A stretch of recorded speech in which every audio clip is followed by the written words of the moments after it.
Now, as you guys can tell, I like this pendulum stick and sword drill. I had to get a longer broomstick this time, and it always helps to know if you have one marked where the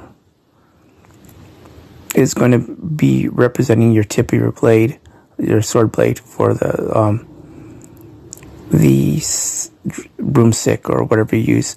And you always got to be careful when you're doing this kind of exercise, because you don't know where that stick's going to land, if it's going to go horizontal or vertical. Some people, I would recommend beginners use goggles. You don't want to get your eye poked out. But go faster and faster.